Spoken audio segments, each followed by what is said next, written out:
పుష్పరాజ్ ఊరమాస్ దండయాత్ర స్టార్ట్ అయింది. Worth Varma worth, పెట్టిన ప్రతి పైసా వర్త్. ఆ సీన్స్, ఆ ఎలివేషన్స్ కళ్ళు చెదిరిపోయేలా ఉన్నాయి వర్మ. మైండ్ బ్లోయింగ్, వేరే లెవెల్ వర్మ అంటూ ప్రీమియర్స్ ఫస్ట్ రోజు చూసిన ప్రతి ఒక్కరు కాలర్ ఎగరేసుకుంటూ చెప్తున్న మాటలు ఇవి. తెర మీద బన్నీ మాస్ తాండవం ఆడాడు. జాతర సీన్స్, ప్రీ క్లైమాక్స్ సీన్స్ చూస్తే నేషనల్ అవార్డు కూడా బన్నీ ముందు చిన్నబోతుందని అభిమానులు కామెంట్స్ చేస్తున్నారు. ఫైర్, వైల్డ్ ఫైర్లా ప్రపంచమంతా పుష్పరాజ్ మ్యానియా కొనసాగుతోంది. 2-3 షోస్కే ఈ రేంజ్లో టాక్ నడుస్తుంటే ఇక మరికొద్ది గంటల తర్వాత మీడియా, సోషల్ మీడియాలో రచ్చ మొదలవుతుందని చెప్పి తీరాల్సిందే. 3 ఏళ్ల బన్నీ సుక్కు కష్టానికి ఈ రోజు సరైన ఫలితం దక్కిందని చెప్పడంలో ఎలాంటి సందేహం లేదు. తెర మీద బన్నీ చేసింది ఊరమాస్ తాండవం అయితే తెర వెనక ఉన్న సుక్కు కష్టానికి 10 ఎక్కువే. సుకుమార్ లేబర్ మాస్ స్పెల్లింగ్ చూపించాడని సోషల్ మీడియాలో సుకుమార్ను తెగ పొగిడేస్తున్నారు అభిమానులు. నిజమే కదా మరి. ఈ సినిమా కోసం బన్నీ, సుకుమార్ ప్రాణం పెట్టి పనిచేశారు. సినిమాలో హీరో బన్నీ అయినా తెర వెనుక రియల్ హీరో మాత్రం సుకుమార్. ఆయన చెప్పింది మాత్రమే బన్నీ చేసి చూపించాడు. బన్నీ ఏ సీన్ ఎలా నటించాలి, ఎంత ఫోకస్గా చేయాలి, ఎంత ఇన్ డెప్త్ ఉండాలి అన్నది ప్రతీది ఎంతో క్లారిటీగా సుకుమార్ చేసి చూపించారు. ప్రతి ఫ్రేమ్లోనూ ఇద్దరి కష్టం కనిపిస్తోంది.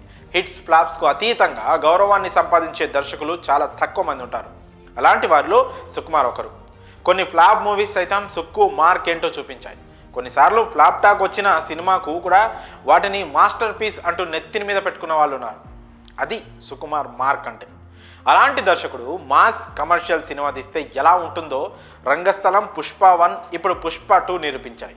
పుష్ప 2ని ఓ యజ్ఞంలా భావించి పనిని తపస్సులా స్వీకరించాడు కాబట్టే ఈరోజు ఈ రిజల్ట్ను అందుకున్నాడు. క్రియేటివిటీ ఎంతున్నా, ఎంత గొప్ప సినిమా తీసినా కమర్షియల్గా ఆడకపోతే ఆ కష్టం వృధా అవుతుంది. అయితే అలాంటి క్రియేటివిటీకి కమర్షియాలిటీతో మిక్స్ చేస్తే అద్భుతాలు సృష్టించవచ్చు. పుష్ప 2నే దీనికి నిదర్శనం. ఒక యాంటీ సోషల్ ఎలిమెంట్ లాంటి పుష్ప క్యారెక్టర్ని సూపర్ హీరోగా చూపించడం చాలా కష్టం. పక్కాగా మాస్ను ఒప్పిస్తూ మెప్పించాల్సిన విషయం. సుక్కు రైటింగ్లో చేసిన మ్యాజిక్ వలనే ఇది సాధ్యపడింది. పుష్ప అనే వరల్డ్ బిల్డ్ చేయడం, వాటి చుట్టూ పాత్రల్ని సృష్టించడం అనే పాయింట్ దగ్గరే సుకుమార్ సక్సెస్ అయిపోయాడు. 3 ఏళ్ల పాటు ఒకే సినిమాకి కేటాయించడం హీరోలకే కాదు దర్శకులకు రిస్క్ ఫ్యాక్టరీ. ఓవైపు బడ్జెట్లు, వడ్డీలు తడిసి మోపెడవుతాయి. అయినా సరే సుకుమార్ వెనక్కి తగ్గలేదు. ఆ రిస్క్ని భరించాడు. మొన్నటి వరకు 1000 కోట్లు పక్కా అన్న ప్రేక్షకులు సినిమా చూసిన తర్వాత 2000 కోట్లు పక్కా అంటున్నారు. ఈ మాటల ముందు 5 ఏళ్ల పాటు వారు పడిన కష్టమంతా మర్చిపోతారని చెప్పడంలో ఎలాంటి సందేహం లేదు. ఇప్పుడు దేశం మొత్తం సుకుమార్ వైపు చూస్తోంది. రాజమౌళి తర్వాతి స్థానం ఎవరిది అని ఆరా తీసే వాళ్లకు సుకుమార్ ఓ ఆన్సర్ అయ్యాడని అభిమానులు కామెంట్స్ చేస్తున్నారు. తెలుగు సినిమా స్థాయిని సుకుమార్ మరో లెవెల్కు తీసుకెళ్లాడని నిస్సందేహంగా ప్రతి ఒక్కరు చెప్తున్నారు. మరి ఈ విషయంపై మీ అభిప్రాయాలను కామెంట్స్ రూపంలో తెలియజేయండి.